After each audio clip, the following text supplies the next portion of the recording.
falando, como eu estava falando, agora voltou a gravar de novo. Não sei como eu vou editar isso depois, que eu vou juntar a primeira parte e essa parte aqui. Então, voltou a gravar. E eu estava falando sobre a composição do tribunal, 4/5 de juízes de direito e 1/5 dos membros do Ministério Público e advogado. E aí tem que decorar 10 anos ou de atividade, de carreira, ou 10 anos de efetiva atividade profissional, tanto para o membro do Ministério Público quanto para o advogado. Show de bola? Show de bola, professor. E aí, esses lugares do 5º constitucional, presta atenção, eles serão preenchidos por esses dois membros do Ministério Público e advogados de notório saber jurídico e reputação ilibada, né? Tem que saber essa regrinha. Quando o número for ímpar, né? Sempre uma categoria dessa vai superar a outra, olha, superar a outra em uma unidade, beleza? Tem que saber isso. Quando for par, divide de maneira igual esse 5º constitucional. Mas quando for ímpar, né? Uma sempre tem que ter um membro mais do que o outro. Não pode ter mais de um, justamente para evitar a subrepresentação. Tranquilo? De boa? E aí nós temos lá no regimento interno dizendo assim, o TJAP ele funciona. Isso daqui são órgãos do TJAP. Plenário, sessão única, Câmara única. Esses órgãos aqui, plenário, é composto de todos os desembargadores. E esses dois órgãos aqui, sessão e Câmara única, são o quê? São órgãos fracionários. Nós temos também no regimento o Conselho da Magistratura e o Conselho Superior dos Juizados Especiais. Mais um pouco à frente, quando a gente for estudar lei de organização judiciária, eu coloco lado a lado a previsão do regimento interno e a previsão aqui da lei de organização judiciária, né? Esse 1/5 é nomeado pelo governador, corretíssimo. A gente vai ver que o regimento interno disciplina o seguinte, né? O juiz de direito ele pode ser promovido por antiguidade ou merecimento, e ele vai ser apurado, essa antiguidade e merecimento, na última 5ª parte da lista mais antiga de juízes da instância final. E aí ele é promovido, e aí é o próprio tribunal que faz. Já o 5º constitucional, esse daqui, eles formam lista sextupla, as categorias do Ministério Público e a OAB, né, a OAB, e eles mandam para o tribunal, que selecionam 3, faz uma lista tríplice, e aí eles mandam para o governador, e aí o governador nomeia um dos 3 nomes. Então, se falar, por exemplo, que os juízes de direito são nomeados pelo governador, está errado, beleza? Os juízes de direito eles são promovidos, né, pelo próprio tribunal. O 5º constitucional, sim, é nomeado pelo chefe do Poder Executivo após a lista sextupla ir para o tribunal, e aí forma-se uma lista tríplice, e aí o governador escolhe um dos 3 nomes. Tranquilo? Tem que saber essa dinâmica, eu já estou adiantando para vocês. Estou adiantando. Esses são os órgãos do tribunal. A gente precisa decorar principalmente a composição do plenário, da sessão e da Câmara Única, né? Depois a gente vai saber como funciona o Conselho da Magistratura e o Conselho Superior dos Juizados Especiais. Cada um tem uma formação diferente. Lembrando que a sessão e a Câmara Única, o que diferencia uma a outra são as competências, porque a formação, a composição é a mesma. Ainda, olha o plenário. Todos os desembargadores. É um órgão máximo, né? É um órgão máximo, constituído dos 9 desembargadores. Por isso que eu falei que são 9, né? São 9, então é constituído pelos 9, né? Quem é que preside o plenário? Quem é que preside? É o presidente do tribunal. Lembrando que o presidente é uma autoridade administrativa, que, por força do regimento, preside o plenário. Então, o presidente do tribunal ele vai presidir o plenário, o órgão chamado plenário. Na ausência do presidente é o substituto legal. Quem é o substituto legal do presidente? É o vice-presidente. Você está lá mais um pouquinho à frente no regimento interno. Beleza? Tranquilo? E caso, para funcionar, o plenário tem que ter quórum mínimo. Segue aí. A sessão única é composta por todos os desembargadores. Se eu perguntasse para vocês, a sessão única é composta por todos os desembargadores? É composta por todos os desembargadores, à exceção do presidente do tribunal e do corregedor-geral, né? Ou seja, nós temos, entre aspas, 7 membros na sessão única. Por quê? Porque não compõe a sessão única nem o presidente, nem o corregedor-geral. Eles ficam excluídos da sessão e da Câmara Única. A gente vai ver. A presidência desse órgão fracionário é do vice-presidente. Tem que saber isso. Não é do presidente do tribunal, é o vice-presidente que preside esses órgãos fracionários. Na ausência do vice, que por acaso é presidente desses órgãos fracionários, Quem substitui ele é o desembargador mais antigo entre os presentes, havendo quórum. Como o presidente do tribunal e o corregedor não fazem parte desses órgãos fracionários, o vice-presidente exerce a presidência, né? Ou seja, ele vai presidir os trabalhos, né? A parte processual, né? E, na ausência do vice-presidente, quem o substitui, o substituto regimental, é assim que fala, é o desembargador o quê? Mais antigo entre os presentes, né? É o mais antigo entre os presentes, né? Mais antigo entre os presentes. A composição da Câmara Única é, é, é a mesma da sessão única. Então, já vejo em prova. Compõe o plenário, todos os desembargadores, à exceção do presidente, está errado, porque essa composição é da Câmara e da sessão única. Também é presidida pelo vice, e na ausência do vice, o desembargador mais antigo pelo desembargador. O plenário, ele não funciona em razão da matéria, ou seja, ele não tem órgãos em razão da matéria, né? Ele não tem órgão em razão da matéria. O que vai definir o que cada órgão vai julgar é o próprio regimento interno dizer as atribuições. Ali, eu pergunto, professor, relembra o quórum mínimo, muito simples, a gente vai ver mais lá na frente, que o quórum mínimo é muito fácil de decorar. O plenário começa a funcionar com 2/3 dos seus membros, e aí você tem que decorar que tem um outro órgão que também funciona com 2/3. Qual é o outro órgão? Qual é o outro órgão? Funciona também com 2/3, hein? Para um quórum mínimo de funcionamento, para instalação, a sessão única também funciona com 2/3 dos seus membros, e a Câmara Única pode funcionar com 3 membros. 3 membros. Então, a gente tem que decorar isso, cara, porque isso daqui na prova, para confundir, é rapidinho. Plenário e sessão única, 2/3, e a Câmara Única, 3 membros apenas, aí pode funcionar com 3 membros. Claro, havendo quórum, né? Havendo quórum, e aqui nesses 3 membros, o regimento diz possibilitando julgamento também, possibilitando julgamento. Segue aí. E o Conselho Superior dos Juizados Especiais, para que serve esse órgão do tribunal? Ele é um conselho de estruturação, né? Estruturação de diretrizes para o microsistema dos juizados especiais. Quem preside é o corregedor-geral, que é presidente nato desse conselho, e os outros 2 membros, são 3 membros, os outros 2 desembargadores, eles são escolhidos pelo plenário. Então, a regra é o seguinte, o corregedor sempre vai ser o presidente do Conselho Superior dos Juizados Especiais.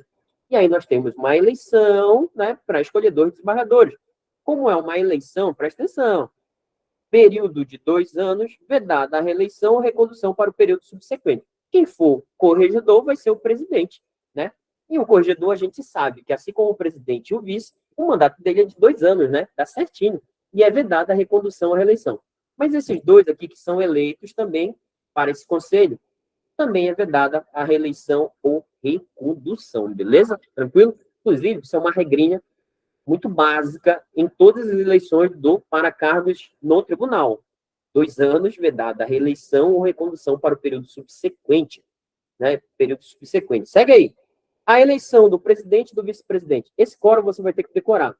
É por maioria. O professor não é 2/3, não é maioria absoluta, não, é maioria. Isso é maioria simples, pô. Instalando a sessão com 2/3, basta o quê? Basta que tenha a maioria para votar, né? E a votação, ela é secreta. É maioria, a votação é secreta. Inclusive, essa votação secreta, ela acontece só em 2 situações.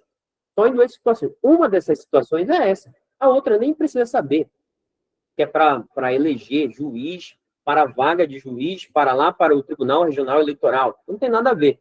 Mas, nessa parte aqui inicial, a única votação secreta é para presidente, vice e corregedor. Qual é o mandato? Professor, só decorei o mandato. Qual o ano? Quanto é que dura o mandato desses dirigentes do tribunal? 2 anos, por 2 anos. É permitida a recondução? Não, professor. Só isso que eu decorei, só isso que eu decorei. Beleza, se cair isso, você vai acertar. Tomara que caia, né? Claro que é vedada a reeleição ou recondução para o período subsequente.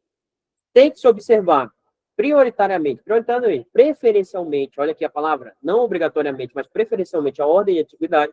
Empatou, faz nova votação. Persistindo o empate, vai o quê? É o mais antigo entre os 2 que empataram, né? E aí, essa turma que já exerceu um cargo de direção, é inelegível para o cargo, né? Enquanto não se esgotem a ordem de atividade. excetuada a hipótese de eleição para completar período de mandato inferior a 1 ano, beleza? Mas, se for para exercer o mandato de 2 anos, eles são inelegíveis até que a ordem de atividade ela se esgote. Segue aí. Ainda, dentro dessa parte de eleição, é obrigatória ou é facultativa a aceitação do cargo? Cara, é obrigatório. Se você for eleito, tem que exercer o cargo. A não ser que antes da eleição, olha aqui, ó, antes da eleição, né? Antes da eleição, você recuse, né? Imagina, o desembargador vai ser eleito presidente, ele diz, não quero, bicho, não quero, tu é doido, é muito trabalho, não vou querer, não. Passa para outra aí, né? Mas se ele não disser isso, antes da eleição, ele tem que ser obrigado a aceitar o cargo, né? Isso daqui você tem que decorar. Isso daqui dá uma questão de prova. A vaga, ficou vago o cargo, qualquer cargo ficou vago. Tem que saber essa dinâmica, se for no antes do último semestre e se for no último semestre. Tem que saber isso, bicho. Porque quando cair na prova, a FGV invertendo as situações, vai lembrar de mim. Se, imagina, o cargo de presidente ficou vago antes do último semestre, tem que ter ou não eleição? Hein? Vagando o cargo antes do último semestre, tem que ter eleição? Tem que ter eleição administrativa do sucessor. Ou seja, antes do último semestre do término do mandato, se o cargo ficar vago, aposentou o presidente. Disse assim, não quero mais, vou aposentar. E aí faltam 1 ano e meio para terminar o mandato. Tem que fazer uma eleição conforme o regimento. Se for no último semestre, presta atenção, no último semestre, assumirá o cargo até o término do mandato ou substituto, não precisa de eleição. Na 066, essa regra muda, não mesmo? Na parte do corregedor 066, é decreto 69, né? Decreto 69, cuidado, 066, Lei dos Servidores Civis, estadual, regime jurídico. Inexistindo que se seguir na ordem de antiguidade, beleza? Entenderam a dinâmica? Vagou antes do último semestre, eleição. Se for no último semestre, assume o substituto, né? E se não tiver substituto regimental, quem é que assume? Aquele que seguir na ordem de antiguidade. Ainda, presta atenção, o juiz pode ser convocado para o tribunal, o juiz pode, hein? Pode ou não pode? Pode. O juiz pode ser convocado para compor o tribunal, mas ele vira desembargador? Não, ele é juiz convocado. E ele pode ser convocado em 3 situações: composição de quórum, para substituição e para auxílio. Decorou as 3 situações: composição de quórum, substituição, auxílio. A colega está perguntando assim, ó, muda no decreto 69? Sabe o que muda? O corregedor, lá no decreto 69, está dizendo que ele pode ser reeleito, né? Que ele pode, né, ser reeleito. Tem alguma coisa assim relacionada a isso. É isso que muda mais ou menos. Mas eu vou dizer para vocês quando chegar lá, olha, isso é diferente do regimento interno. Então, cuidado, bora ver o regimento, nos termos do regimento, e depois a gente vai para o decreto 69, para a gente não ficar pulando ainda, né? Mas quando chegar lá, eu coloquei a tabela uma do lado da outra, para a gente ver o que é diferente. Segue aí. E lá no decreto 69, tem uma outra figura chamada ouvidor geral. O regimento interno não foi atualizado nesse ponto, porque o cargo de ouvidor ele foi criado em 2022. 2022, é por isso que aqui o regimento interno, olha, e a questão ela vai te perguntar nos termos do regimento interno, não fala em ouvidor, fala lá no decreto 69. Beleza? Tranquilo? Tranquilo, professor, entendi. Entenderam as 3 situações que o juiz vai ser convocado, que ele pode ser convocado? Quórum, né? Substituição e auxílio. E o corregedor, como ele opina, ele vai opinar sobre essa convocação. São 3 situações. Só que tem um negócio. Você precisa decorar quando essa atividade ela possibilita que esse juiz ele receba a diferença de subsídio para o cargo de desembargador e quando não é possível. Hein? Presta atenção. Composição de quórum. O juiz que for convocado vai receber diferença, sim ou não? Não, né? Mas para substituição, sim. Para fins de auxílio, sim. Onde é que está isso? Presta atenção. Vem aqui, ó. Auxílio e substituição. O juiz convocado receberá exclusivamente a diferença de remuneração para o cargo de desembargador. É porque aqui a ideia é que ele exerce a atividade fim do Poder Judiciário. Ele exerce o que um desembargador faz, por exemplo, né? Ele relata processo, ele vira revisor de processo, ele compõe quórum, não, ele compõe votação. Agora, a composição de quórum é uma atividade mais passiva, né? Só para, às vezes, instalar uma sessão, para possibilitar uma votação e ele não exerce em si a atividade. Por isso que ele não faz jus a essa diferença. Então tem que saber, porque eu já vejo a questão de prova falando, o juiz que compõe o quórum, ele faz jus à diferença, está errado, porque somente aquele juiz que é convocado para auxílio e substituição, beleza? A substituição é para exercer atividade jurisdicional. O auxílio, ele é possível quando configurado o acúmulo de serviço. Que diabo é o acúmulo de serviço? É isso daqui, ó. É reconhecido sempre que a quantidade média de distribuição de feitos no tribunal superar a capacidade média de julgamento de todos os seus membros e assim se conservar por 6 meses. Entra muito processo, muito feito, né? Mas a saída não está de acordo com o que entra. E aí, isso, se perdurar por 6 meses, é acúmulo de serviço. O juiz ele pode ser convocado para auxílio, para baixar esse número de processos. Beleza? Tranquilo? Tranquilo, professor. Entendi. Entendeu mesmo? Entendi. Olha, lembra que eu falei que o TJAP não vai ter especialização em razão da matéria? Não tem, por exemplo, Câmara Civil, Câmara Criminal, Câmara de Direito Público, Câmara de Direito Privado. Não tem, bicho. Tem o plenário, a sessão e a Câmara Única. E essa regra não vai mudar enquanto, olha, até que, diferentemente, disponha o plenário. Não haverá no tribunal competências por especializações estabelecidas em razão da matéria. Então, não tem um órgão criminal, não tem um órgão civil do tribunal, né? No tribunal. A gente tem ofícios judiciais por matéria. Mas no tribunal, a gente não tem. A gente tem 3 órgãos jurisdicionais que pegam matérias diversas. O que vai definir o que cada um vai fazer é o regimento interno, beleza? Tranquilo. Olha aí, olha aí, olha aí, olha isso daqui, olha isso daqui. Né? O plenário, tribunal pleno ou plenário, ele é chamado assim. Quando a gente falar ou tribunal pleno ou plenário, a gente está falando da mesma coisa.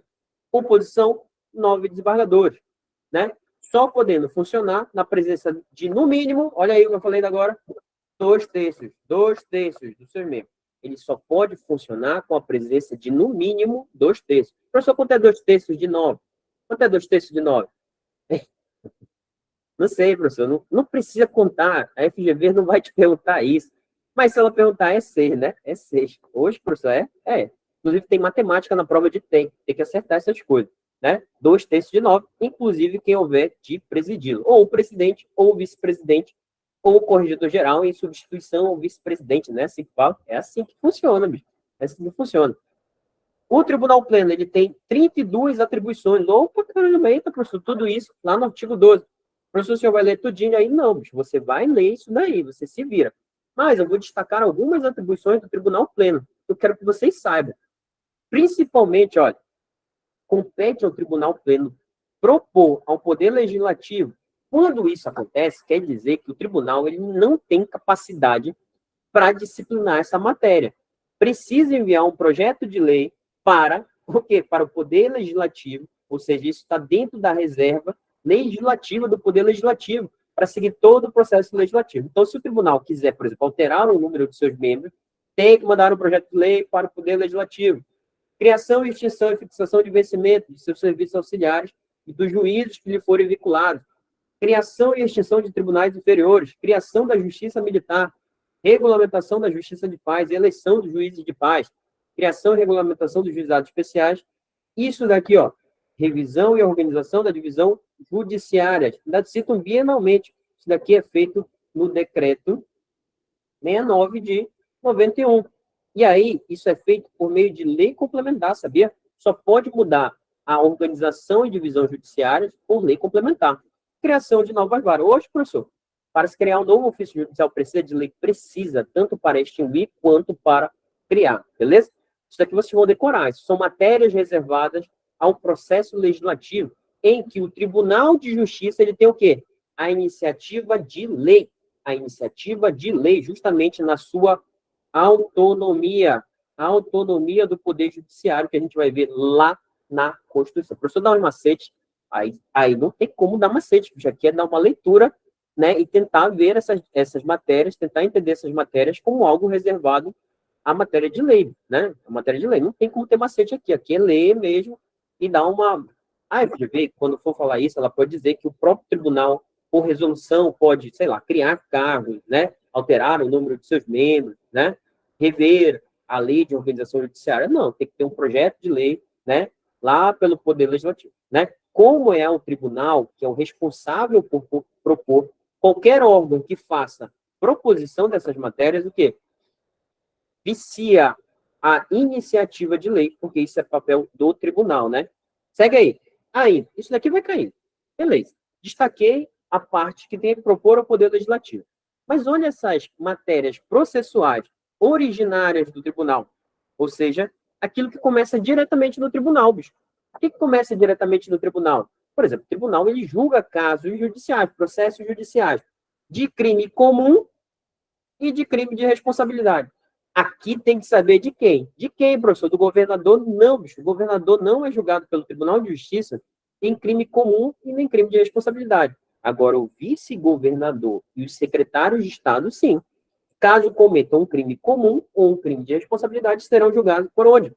Pelo Tribunal Pleno do TEJAP, os 9 desembargadores juntos. E de maneira o quê? Originária.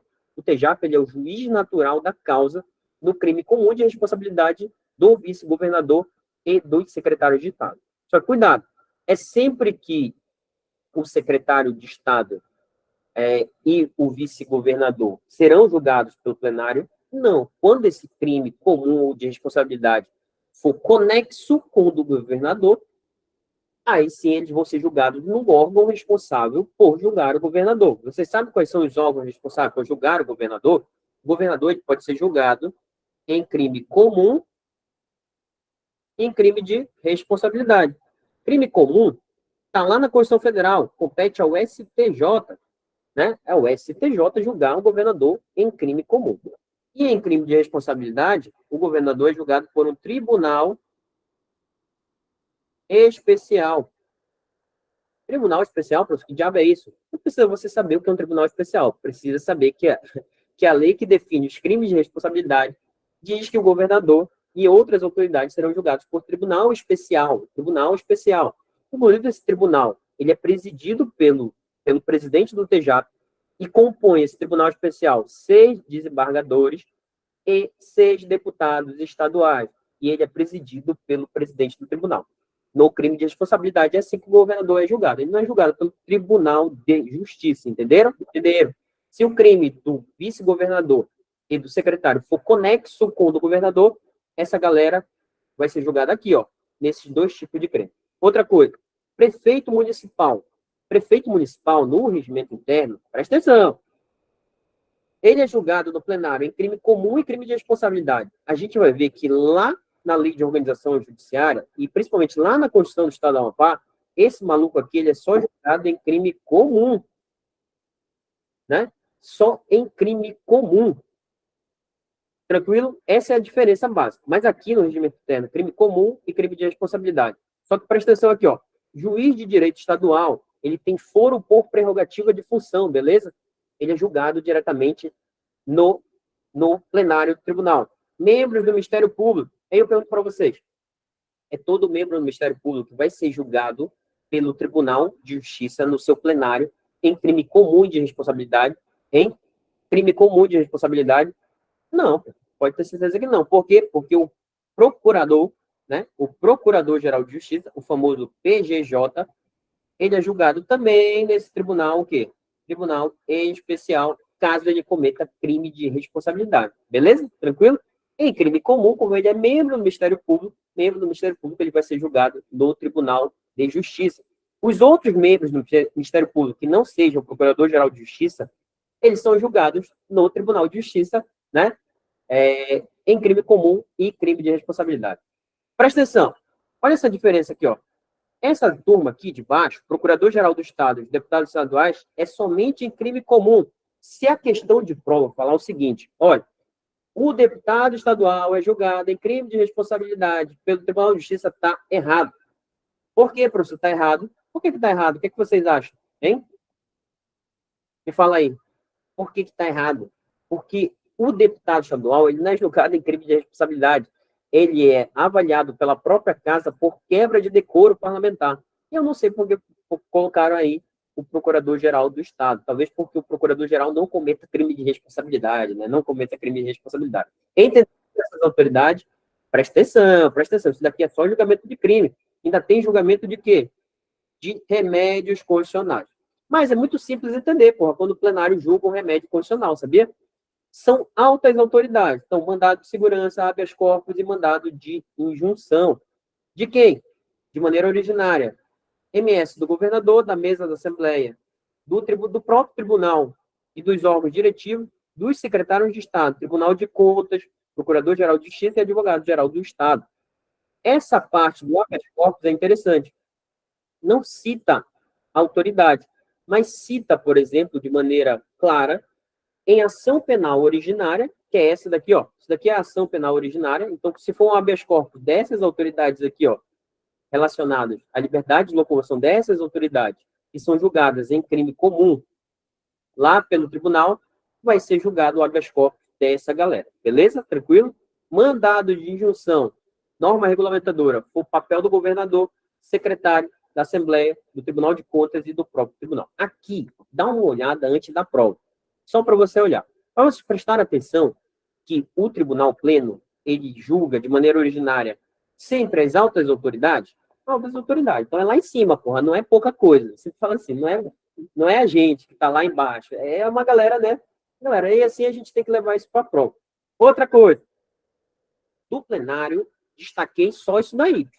Tem mais coisa? Tem um monte de coisa lá. Você vai dar uma olhada depois. A sessão única, presta atenção, ela se reúne com, no mínimo, 2/3. Professor, é o mesmo quórum lá do Tribunal Pleno. É o mesmo quórum, mas é o mesmo número? Sim ou não? Pergunta de prova.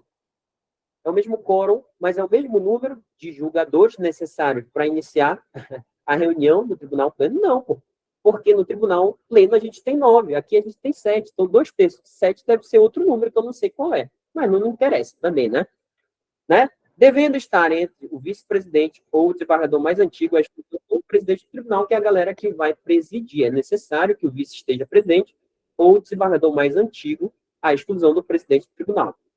Presta atenção. O que nos interessa aqui nesse quadro? Além do quórum, é saber quais são os remédios constitucionais que a sessão única julga. Presta atenção. Mandado de segurança e HD, quando a autoridade informante for juiz de direito, né? Porque aqui eu já vejo falando que isso é papel do Tribunal Pleno, ou quando for um habeas corpus, quando o coator for juiz de direito ou membro do Ministério Público, ou seja, algo relacionado a atos de um juiz de direito. Quando o informante for juiz de direito, então é mandado de segurança ou habeas data, e o habeas corpus, quando o coator for juiz de direito ou membro do Ministério Público. Ou seja, é uma galera mais abaixo, Isso é papel da sessão única. Os feitos são distribuídos em rodízio por classe e espécie, né? E aí eles vão para o desembargador, né, mais antigo, e a sequência da distribuição vai na ordem de antiguidade decrescente. E aí, competência. Essa competência bem aqui, ó, caiu na prova de juiz, sabia? Compete a sessão única julgar um pedido de desaforamento. Caiu, professor? Olha aqui, ó. Olha essa questão. A única questão que eu trouxe hoje. Ó. É assim, ó. João respondia a processo criminal em determinada comarca da Amapá sobre a acusação de ser autor de homicídio de Pedro. Após a apreciação dos recursos interpostos contra a sentença de pronúncia, o juízo competente decidiu representar pelo desaforamento do julgamento para outra comarca da região, pois entendia existir fundada dúvida sobre a imparcialidade do júri. O desaforamento ele serve para isso mesmo, né? Se o júri, na comarca de julgamento, se mostra parcial, alguém pode representar pelo desaforamento, mandar para outra comarca para o julgamento. Nesse caso, conforme o regimento interno do tribunal, a representação será processada e julgada. Quem é que vai processar e julgar o pedido de desaforamento? Aí você pensar, meu Deus do céu, se você estivesse fazendo essa prova. Eita porra. Primeiro, olha como dá. Presta atenção. Órgão especial. No Tribunal de Justiça tem órgão especial? Hein? Tem órgão especial? Não, bicho, não tem órgão especial, né? Tem grupo único? Que porra de grupo único? A FGV, às vezes, ela inventa umas porra dessa daí. Então, essas aí você eliminava na hora, né? Você eliminava na hora, beleza? Aí, você pensa assim, poxa, Tribunal Pleno, Câmara Única, sessão única. Cara, a Câmara Única, ela tem algumas competências e o maior número de competências delas é recursal. esse pedido ele vai ser julgado diretamente no tribunal, de maneira originária. Então, a gente dá para eliminar essa daqui. Aí vai ficar a sessão, o tribunal. E aqui era sorte, bicho. Ou você ter lido o regimento interno, ou assistido essa aula, visto que isso é papel, o quê? Se os juízes que fizeram essa prova, o candidato, tivessem assistido essa aula, teriam acertado. Olha aí, ó. Pedido de desaforamento é julgado de maneira originária por quem? Pela sessão única. Assim como uma ação rescisória e criminal. Isso daqui é comum de todo mundo. Todo mundo faz isso daqui, ó. Todo mundo faz isso. Agora, suspeição oposta a juiz, quem faz é só a sessão única. Perceberam que a sessão única tem duas atribuições só, de maneira originária, hein? Então, você vai decorar, bicho, as duas, suspeição oposta a juiz e pedido de desaforamento a papel da sessão única. Se não for isso, bicho, ou é da Câmara Única ou é do plenário, mas não é, pô. Aí tem isso daqui, ó, processar e julgar. Primeira coisa, tudo isso daqui é comum, todo mundo julga. Todo mundo julga embargo declaratório, todo mundo julga contra seu julgado, todo mundo julga embargos infringentes, nulidade material penal, né? Agravo interno de qualquer incidente de processo de julgamento que eles estejam afetados, ou seja, é matéria genérica. Ou seja, o que diferencia a sessão única? Suspeição oposta a juiz e pedido de desaforamento. Querendo ou não, a lógica da questão era essa, é você decorar as duas atribuições que se destacam da sessão única e corre para o abraço, beleza? Tanto que é a letra E. Vocês perceberam que a FGV ainda escreve de forma errada? Escreve de forma errada, porque no regimento está escrito como? Olha aí, olha aí. Está escrito assim, ó. Um C mudo, né? Mas olha aqui, ó. Sacanagem, anula a questão. A FGV, ela vem para cá, não sabe nem ler o regimento, né? Ler o regimento. Segue aí. E aí nós temos, olha, a Câmara Única. Perceberam? Você decorou aquelas duas da sessão e você vai decorar isso daqui da Câmara Única. Presta atenção. De maneira originária. Conflito entre autoridade judiciária e administrativa. Só. Funcionando com 3 desembargadores. Não é mais fácil, presta atenção, não é mais fácil decorar as duas competências da sessão única, pedido de desaforamento, suspeição a juiz, e depois, olha, conflito de autoridade judiciárias e administrativas. Ressalvadas a competência do pleno. Ou seja, o que não for competência do pleno, entre esses conflitos, é a competência da sessão única, beleza? E também um mandado de junção. É o único remédio constitucional que a Câmara Única julga, quando for atribuição de quem? De autoridade ou órgão estadual ou municipal que não for do Tribunal Pleno. Ou seja, da Câmara Única, você só precisa decorar que é o conflito de competência entre a autoridade. Entendemos? Competência originária. E aí, as outras competências são o quê? Recursais. Você sabia que as outras competências são recursais? Da Câmara Única, por exemplo, o recurso contra uma condenação criminal, apelação criminal, apelação civil, tudo isso é julgado na Câmara Única. Hoje, professor, não é julgado pelo plenário? Não. Uma apelação de primeiro grau é julgada na Câmara Única, uma apelação civil. Porque para facilitar o trabalho do tribunal, pô, vai ficar julgando os 9 desembargadores. Não, aqui julga. 3 desembargadores julgam. Então, para facilitar a vida, os recursos, a maioria são para cá. Facilitei a vida de vocês, para vocês não ficarem lendo um monte de atribuição, não decorar nada. Decora as duas da Câmara Única. Decora essa daqui e o resto é plenário, bicho. Corre pro abraço, que é plenário. Mas vocês viram isso daqui, ó? Funciona com a presença de apenas 3 desembargadores. 3 desembargadores. Segue aí. O Conselho Superior dos Juizados Especiais. O que ele faz? Estabelece diretrizes e coordena e fiscaliza atividades e compõe o microsistema dos juizados especiais criminais. Esses juizados são regidos pela Lei 9.099. Lei 9.099. Aí eu pergunto para vocês, qual é a composição do Conselho Superior dos Juizados Especiais? A gente viu ainda agora, bicho. Já esqueci, professor. Já esqueci. Não lembro. Qual é, bicho? Hein? São 3 membros. O colega já lembrou. Quem são eles?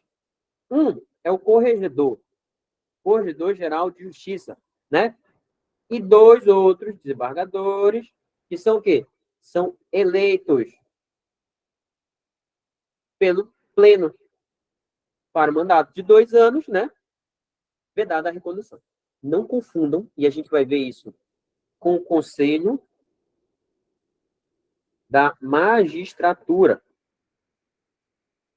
Conselho da Magistratura é que coordena a Justiça do Estado, estabelece diretrizes para a Justiça do Estado, de forma geral, propõe melhoramentos para a Justiça do Estado. Quem compõe o Conselho da Magistratura? E aí você pensa, cara, Conselho da Magistratura, bicho, é a alta gestão do tribunal, é o presidente do tribunal, é o vice-presidente e o corregedor-geral de justiça. Então, agora você sabe a composição de todos os órgãos do tribunal. Sabe ou não sabe? O plenário, todos os embargadores, sessão e Câmara Única, todos os embargadores, exceto o presidente e o corregedor. Está aqui o Conselho Superior dos Juizados Especiais, o corregedor mais 2 desembargadores eleitos, e o Conselho da Magistratura, a alta gestão, presidente, vice e corregedor-geral, corregedor-geral, corregedor-geral.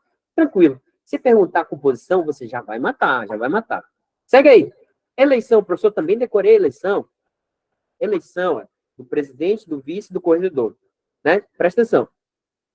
Essa eleição, inclusive, você pode colocar aí também o ouvidor.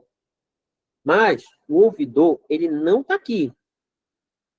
Ele não está aqui. Ele não está aqui no regimento. Ele está lá na lei de organização judiciária. Quando é que vai ocorrer a eleição? Primeira sessão ordinária do mês de dezembro, do ano anterior ao término do biênio. Beleza? Primeira sessão ordinária do mês de dezembro. O que vai ocorrer em março, hein? O que vai ocorrer em março? Hein? Até o dia 5 de março. É a posse. É a posse. A eleição é dezembro. Primeira sessão ordinária do mês de dezembro. Do ano anterior ao término do biênio. E a posse vai ser até o dia 5 de março, ao ano seguinte da eleição. Isso aconteceu agora, em 2022, teve a eleição em dezembro, e a posse do novo presidente foi presidente do corregedor e do vice em março de 2023. Inclusive, fez um ano agora. Ou seja, ele está no meio do mandato. Para dezembro desse ano ter eleição, e no dia 5 de março de 2025 ter a posse dos novos dirigentes, né? E qual é o quórum? 2/3. 2/3 dos membros precisam, né? Precisam estar presentes para votar. Não tendo quórum, vai lá à sessão extraordinária, né? O desembargador licenciado, ele vota, e o juiz de direito, bicho, não vota, convocado. Ele não é desembargador, né? Então, ele vai votar na eleição dos dirigentes? Não. Essa ideia é quando o desembargador está afastado. Está afastado, aí é convocado um juiz para substituir, beleza? Se nesse momento ele estiver afastado, ele pode votar na eleição do tribunal, é facultado a ele, ele pode. O juiz de direito jamais. Qualquer questão de prova que fale que o juiz de direito vota na eleição dos dirigentes do tribunal, está errado, pô. Né? O juiz de direito, nesse caso, ele não manda em nada. Segue aí. Atribuições do presidente, professor, o senhor vai ler tudo? Não, não vou ler tudo, não. São mais de 50 atribuições. Só que eu vou destacar algumas para diferenciar do corregedor. Principalmente, você tem que entender que o presidente é a autoridade máxima administrativa. E, enquanto não, como ele preside o plenário, ele também é uma autoridade judicial, que enquanto o processo não for distribuído por relator e por revisor, quem atua é o presidente. E quando o processo encerra, é julgado, quem atua posteriormente ao encerramento do processo é o presidente. Entendemos isso? Ele é uma autoridade administrativa. Então, tudo que tiver relacionado à área administrativa, exceto o primeiro grau, fiscalização do primeiro grau, é papel dele. Porque a fiscalização do primeiro grau, a gente vai ver que vai ser papel do corregedor. Não entendeu? Por que você não entendeu?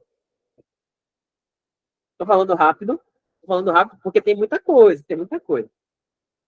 Fala de novo, você vai ver na gravação amanhã. Não, estou falando sério. Vamos passar, né? Outra, vou destacar aqui algumas atribuições, né? Vou destacar aqui, ó, atribuições. Tem muitas, mas vou destacar essa daqui, ó. Olha, exercer o juiz da execução penal depois que acaba o papel do relator e do revisor, né? Representar o Poder Judiciário, né? Olha essa daqui, nomear e dar posse a magistrado e eventuários da Secretaria do Tribunal e Ofício. Já vejo você, bicho, apertando na mão do presidente e ele te dando posse. É papel dele, porque isso é atividade administrativa. Então, você vai apertar a mão do presidente e dizer, presidente, eu sabia que isso era sua atribuição, porque eu li no regimento interno, então eu sabia, eu já queria. Como eu tinha lido no regimento interno, assisti a questão, estou aqui ó, tomando posse com o senhor. Beleza? Desembargador Adão Carvalho. Pode procurar ele lá, diz que foi eu que mandei procurar ele quando você tomar posse. Beleza? Tranquilo? Segue aí. São atribuições regimentares. Olha esse voto aqui, ó. Proferir nos julgamentos do plenário voto de qualidade e desempate. Tem algumas matérias que o presidente não precisa votar. Ele só precisa votar quando empata, bicho. Proferindo voto de qualidade e de desempate. Show de bola? O resto são questões mais administrativas. São questões mais administrativas e regimentares. Então, tudo que vocês verem na parte administrativa, pode ter certeza que é o presidente. Presidente, por exemplo, ele vai designar dia para o julgamento de processo, ela está com voto, agravo, submeter questões de ordem do tribunal, essas coisas. Por que eu sempre falo assim, por que você não tem que se ligar muito nas atribuições do presidente? Porque o corregedor, ele tem umas atribuições mais marcantes, é esse que você vai tentar entender. Que se não for atribuição do corregedor, pode ter certeza que é do presidente, pode ter certeza que é do presidente, né? E, outra coisa, o presidente não julga, então qualquer julgamento vai ser de um órgão fracionário ou do plenário, entenderam? Processos judiciais, o presidente ele não julga, ele exerce atividades relacionadas ao andamento de processo e atividades administrativas. Entenderam isso? Outra, olha, papel administrativo, olha. Conceder a desembargador, juiz de direitos eventuais, licença para se ausentar do país. Que coisa mais administrativa que essa, hein? Que coisa mais administrativa que essa? Tudo isso daqui é matéria administrativa. Olha. Baixar resoluções e instruções normativas referentes às deliberações do plenário, né? Tranquilo, né? Tranquilo. Entendemos isso? Entendemos. Bora passar. Então, bora para o vice-presidente. O vice-presidente é assim. Ele não tem atribuições. Além, não tem atribuições. Ele vai ter o quê? Ele vai substituir o presidente, pô. Ele vai realizar aquilo que o presidente determinar que ele realize. É assim que está escrito, olha. Olha, compete ao vice substituir o presidente nas suas férias, licença e impedimento. O que vocês vão decorar do vice-presidente é isto aqui, ó. Quando é que é automático? Quando é que ele assume de forma automática? Olha, doença do presidente, né? E para tratar de assuntos particulares, o vice ele assume de forma automática. Tanto que o próprio regimento diz, olha, o vice-presidente ele não tem atribuições aqui, olha, né?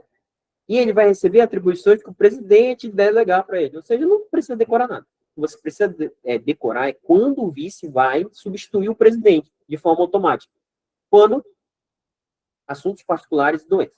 Nas outras, né, nas outras atribuições, olha aqui, ó, quando o presidente viajar, olha, viajar a serviço, só se for o quê?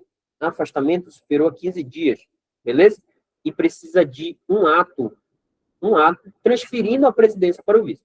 Se o presidente se afastar a serviço, não é passada a presidência para ele, não.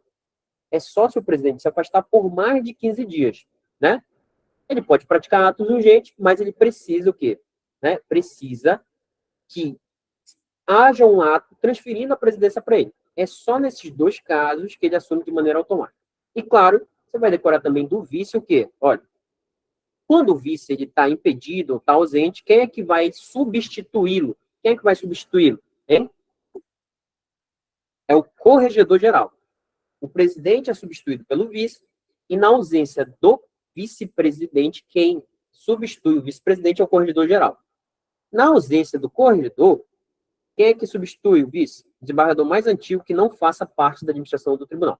Tranquilo, né? De vice, pô, professor, é só isso, bicho. Agora o negócio pega aqui, ó. É aqui que está o X da questão da nossa prova. Já vejo a FGV perguntando a atribuição do Corregedor-Geral de Justiça. Presta atenção. Primeira coisa, corrigir, ou seja, correição.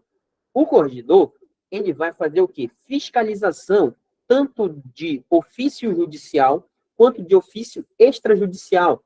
Ou seja, ele é a autoridade máxima para avaliar bom funcionamento das unidades judiciais e extrajudiciais, comportamento dos servidores das unidades judiciais e entre outras coisas.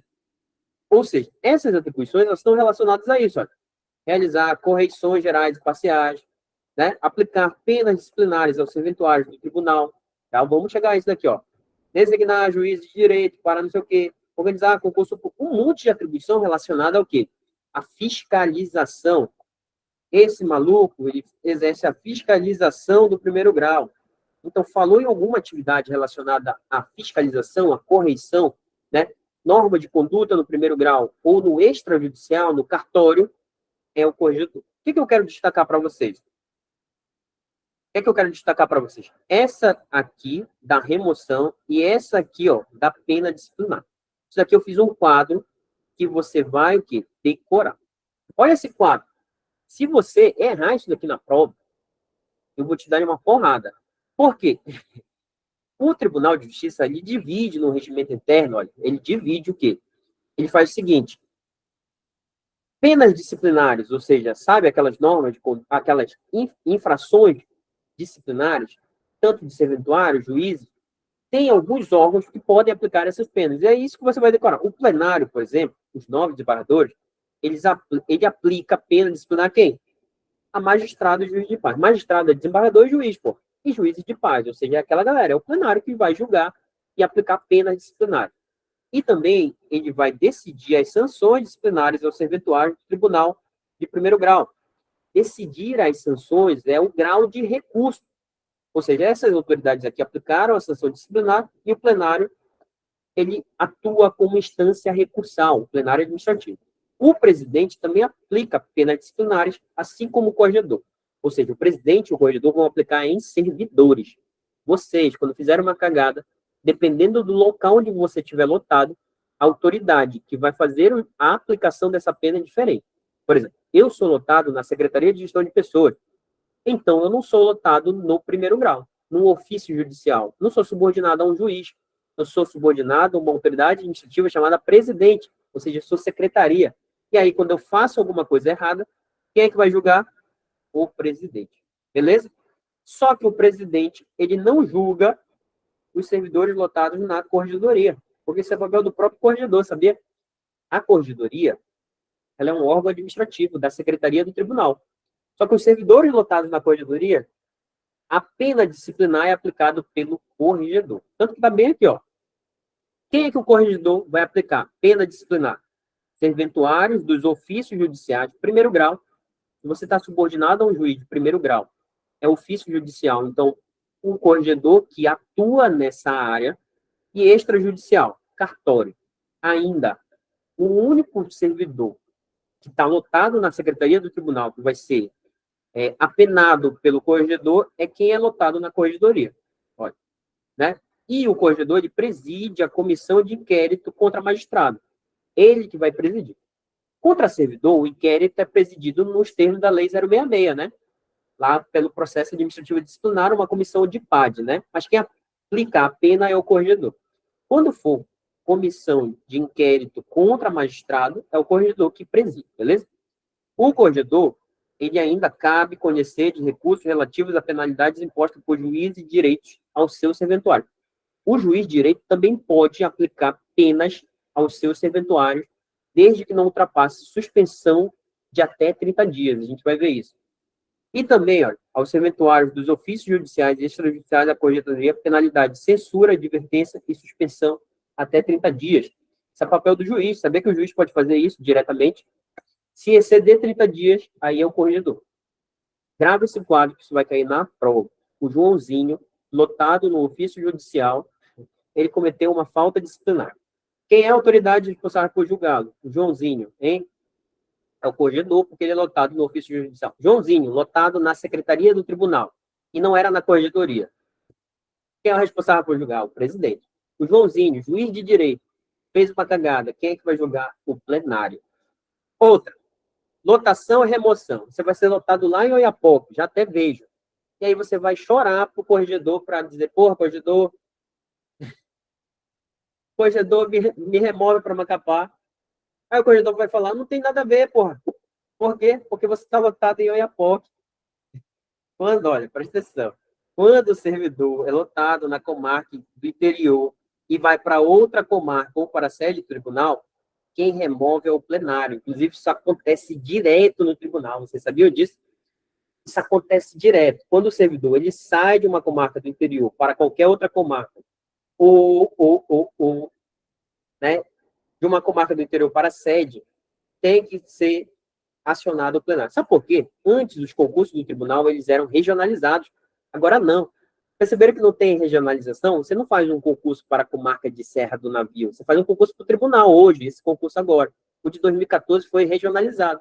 Então é por isso que tem que passar pelo plenário, até porque, para não desfalcar, né, o interior, essas coisas. Mas entendemos, servidor da comarca do interior, para qualquer outra comarca ou para a sede, é para todo o plenário.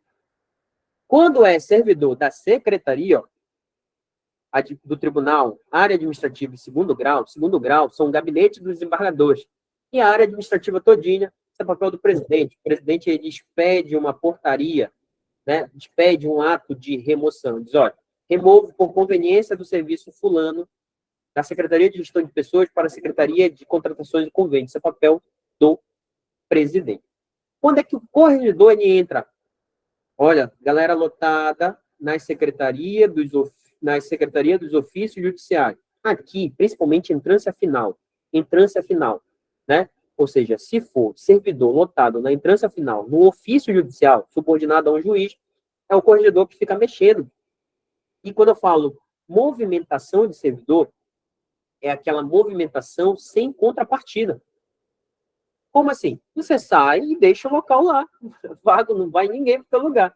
Então, isso é papel do corregedor, pô, porque a corregedoria, ela zela justamente pelo primeiro grau. Então, esse servidor lotado no primeiro grau é papel do corregedor. Removê-los por conveniência, a pedido ou por conveniência, ouvindo sempre os juízes das vários chefes de secretaria. Tem um negócio chamado lotação paradigma, que precisa ser cumprido por norma do CNJ. Então, o corregedor, ele olha tudo isso quando ele vai remover uma pessoa.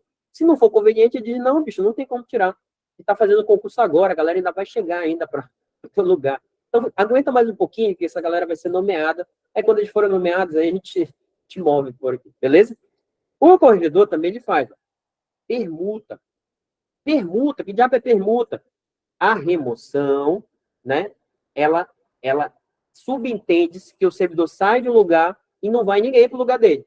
A permuta subentende-se que é uma troca. Eu sou lotado no local e outro servidor é lotado no local. E aí, eu vou para o local daquele servidor e ele vai para o meu. Isso é uma permuta. Quando é permuta do primeiro grau, aí não importa se é interior. Não importa se é interior. Se há a permuta, quem opina é o corregedor geral. Entendemos? Este caso aqui, ó, do servidor lotado em comarca do interior, seja na área administrativa ou área judicial, se não houver contrapartida de outro servidor, é o plenário. Mas se houver permuta, uma troca, aí é o corregedor. Entendemos isso daqui? É isso que vai cair na prova. Porque o Joãozinho era lotado na comarca do interior. E o fulano de tal era lotado na comarca de Macapá. E eles queriam o quê? Permutar. E agora? De quem é que vai fazer esse ato de movimentação? É o corredor, porra, que é permuta. Ah, o Joãozinho, o Enzo Gabriel era lotado na primeira vara criminal da comarca de Macapá. E aí ele quer ir para a terceira vara criminal da comarca de Macapá. Quem é, bicho? Quem é? É o corregedor. Ah, o Joãozinho. Entenderam? Bicho, eu não vou ficar fazendo esse negócio aqui. Porque dá para a gente fazer muitas elucubrações. Enzo nem é nome de servidor, é por isso que eu uso. Ainda bem que a FGV não gosta desse nome, porque esse nome é terrível. Presta atenção, o juiz de carreira, ele pode ser promovido por antiguidade e merecimento, de forma alternadas, apuradas na última entrância. A nossa última entrância é a entrância final, né? Apesar do regimento chamar de última entrância, porque é a Constituição que chama de última entrância, a nossa última entrância é a entrância final.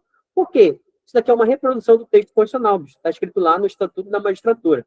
A promoção de juízes de carreira, né, para ela se dá por desembargo, por o quê? Pela antiguidade e merecimento. Essa promoção é para o desembargo, né? Desembargo, beleza? Tranquilo? E nós temos a promoção por antiguidade. Tem um rito. Não vou ler o rito para vocês, vou só destacar isso daqui, ó. Imagina que o tribunal ele queira recusar o juiz mais antigo. Sabe-se quem é mais antigo porque o presidente do tribunal, ele divulga a lista de antiguidade todo mês de dezembro. E aí o tribunal vai votar, né, para ver se aprova esse juiz para ele ser promovido. Qual é o quórum, bicho? Aqui, ó. Em voto aberto e fundamentado por 2/3, se o tribunal quiser recusar a promoção do juiz mais antigo. Beleza? Voto aberto e fundamentado por 2/3. É isso que você tem que decorar. E nós temos o rito, olha, para antiguidade, né? Se o tribunal rejeitar o nome do juiz de direito mais antigo por 2/3, segue-se o próximo na lista, né? Até fixar essa porra desse nome. Alguém vai ter que ser promovido, né? Alguém vai ter que ser promovido. Presta atenção. O quinto constitucional. Aí nós temos o critério de merecimento, né? Que é apurado conforme critérios objetivos. Mas tem o quinto constitucional. Olha, abriu a vaga, o presidente ele comunica lá, galera, ei, OAB, ei, Ministério Público, tem uma vaga. E aí esses órgãos mandam lista sextupla, o tribunal forma lista tríplice e manda ao governador. Lembra que o colega lembrou lá no começo? É só nesse caso que a escolha do nome do desembargador ele vai para o governador. Só no acesso do quinto constitucional. Manda 6 nomes, né?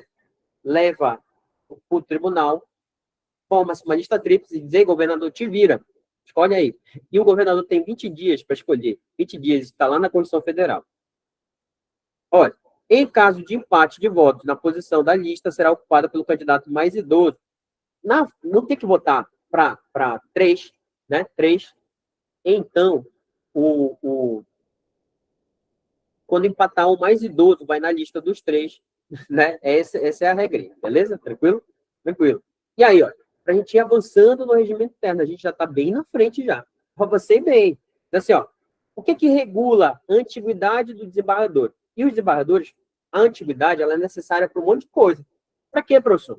Principalmente, olha, colocação nas sessões do plenário, quanto mais antigo, mais perto do presidente fica, né? Na sessão da Câmara Única, distribuição dos serviços, isso é importante, porque você distribui para o quinto mais antigo, o próximo processo vai ser para o sexto. Se o quinto mais antigo é o relator, o próximo vai ser o sexto, e assim por diante, né? Substituições, olha, lembra daquela parte, o mais antigo que vai substituir? O que regula a antiguidade? É isso que está escrito, olha. Quais são os critérios? E eu já vejo uma questão de prova, assim, ó, lá no fundinho, falando a ordem dos critérios para se regular a antiguidade de desembargador. Primeiro, a primeira coisa que regula a antiguidade é exercício. Quem mais tempo exerce o cargo de desembargador, pô. Poxa, e é assim que funciona. O mais antigo, inclusive, é chamado de decano, né? Ele é sempre chamado de decano. Ele exerce há mais tempo o cargo de desembargador e ele é o mais antigo. E assim vai, né, sucessivamente. Mas imagina que entra um exercício no mesmo dia, tem que ter um critério de desempate para determinar o mais antigo. Data da nomeação. Hoje, professor. Empatou. Empatou, e agora? Tempo de exercício na magistratura. Aqui pode ter empate, pode ser 2 juízes de direito que ascenderam ao desembargo no mesmo dia e foram nomeados no mesmo dia. E agora? Mas também pode ser o quê? Um juiz de direito e um membro do quinto constitucional. Quem é que vai ganhar aqui? O juiz de direito, pô, porque ele exerce magistratura já faz tempo, né? Já faz tempo. E o membro do Ministério Público e o advogado não exercem magistratura, aí desempatou, né? Mas imagina que são 2 juízes de direito. O que vai desempatar? O tempo de serviço público efetivo, né? Se bem que o tempo de magistratura eu acho que já desempata. Raramente um juiz de direito ele entra. Raramente. Ainda chegou aqui, bicho, no tempo de serviço público efetivo, aí não tem jeito, bicho. A idade é o último. Gravou isso daqui? A idade é o último, não é o primeiro. Não importa a idade de barrador, o que importa é o quê? O tempo de efetivo exercício no cargo. Para fins práticos, inclusive o desembargador mais, é assim que fala, mais moderno, é assim que o regimento fala. Ele é o mais idoso, tem mais idade. O desembargador Mário Mazurek, ele está há menos tempo no desembargo, mas ele tem 72 anos, ou seja, ele é o mais idoso. Então, o que disciplina? Tem que decorar. Cargo, a Sheila até resumiu. Cargo, nomeação, magistratura, serviço público e idade. Resume dessa forma e corre para o bravo. Se não conseguir decorar, no dia da prova, você anota aqui na sua mão e leva. Mas não deixa de pegar, você fica só assim, passa a mão assim, ó. Fica igual. Beleza? Tranquilo? Presta atenção. Juiz convocado. Essa daqui vai cair na prova. O desembargador, quando ele é ativo, presta atenção. E quando o cargo está vago, acontece 2 coisas. Quando o desembargador está ativo, e chama o juiz, e quando o cargo está vago. Quando o desembargador está ativo e ele se afasta, ficou doente, o juiz convocado, qual é a posição que ele vai ocupar? Hein? Qual é a posição? A mesma posição de antiguidade do desembargador afastado. Lógico, o desembargador está ativo, então ele ocupa a mesma posição. Como assim? Ele vai ocupar a mesma posição na distribuição de processos, para sentar aqui no plenário, na Câmara, na secção, etc., para ser revisor ou relator. Entendemos? Quando o desembargador está ativo, né? Ele ocupa a mesma posição. E agora, quando o cargo está vago? Morreu o desembargador. Morreu o desembargador. Não, aposentou, é melhor, né? Melhor. Aposentou o desembargador, aí o cargo está vago. E aí, enquanto não nomeia outro desembargador, né, tem que chamar o juiz. Ei, juiz, me ajuda aqui a gente. Como o cargo está vago, esse juiz mais antigo, ele vai ocupar o quê? Hein? A posição de mais moderno do tribunal. Ele vai lá para o começo. Porque o desembargador que vai entrar, o novo, que vai ser nomeado, né, ele não vai ser o mais moderno. Então, o juiz convocado vai ser o mais moderno. Essa é a dinâmica, eu já até vejo. Em caso de vacância do cargo, o juiz convocado vai ocupar a mesma posição do cargo que vagou. Está errado. Em caso de desembargador ativo, afastado por qualquer motivo, o juiz convocado ele vai ser o mais moderno? Errado. Vai ser a mesma posição. Entenderam essa dinâmica? Claro, se tiver dois juízes convocados, né, quem vai definir quem vai ser mais moderno ou não é a data de vaga do último, né? Do último que vagou, etc. Entendemos? Está muito pronto. Estou até vendo. E aí nós temos essas duas figuras. Relator e o revisor. Que diabo é isso? Relator é o dono do processo. Entendeu isso? Então, a partir do momento que distribui o processo, o relator é o dono. Ele faz tudo do processo. Ele ordena e dirige o processo. Inclusive em relação à produção de prova, bem quando for o caso, homologar a autocomposição das partes, ele faz tudo no processo, né? Ele vai redigir o acordo, se ele não for vencido, né? O desembargador empossado como presidente, ele continua relator do processo. Ele só não recebe mais processos enquanto ele for presidente, mas naqueles processos que ele já era relator, ele continua, né? Beleza? Tranquilo? Tranquilo. E o revisor, professor? Olha o nome. O revisor, ele serve para quê? Para encher o saco do relator, para revisar, né? Para ver se o relator fez tudo direito. Olha, será revisor o desembargador seguir na ordem de atividade. É assim, ó. Foi distribuído o processo para o quarto mais antigo. Esse daqui é o relator. O revisor vai ser quem? Vai ser o quinto mais antigo. É isso que está dizendo bem aqui, ó. É o que se segue na ordem de atividade decrescente, beleza? Tranquilo? Entenderam essa dinâmica? O que é que o relator vai fazer? Olha, sugerir ao relator medidas ordinárias do processo que tenham sido omitidas, ou seja, ele vai perturbar o relator, dizer, olha, bicho, está faltando isso. Confirmar, completar ou retificar o relatório, pedir um dia para julgamento, mandá-los à mesa, determinar a juntada de petição, blá, blá. Ou seja, são atividades acessórias de quem? Do relator. O relator faz tudo e o revisor vem lá e enche o saco. Entenderam isso? Entendi, professor. Fechamos essa parte inicial. Bicho, passei aqui na parte inicial correndo. Agora a gente tem algumas regrinhas relacionadas a serviços do tribunal. Plantão. Já ouviu falar em plantão? O plantão, se você fica de plantão, você ganha grana.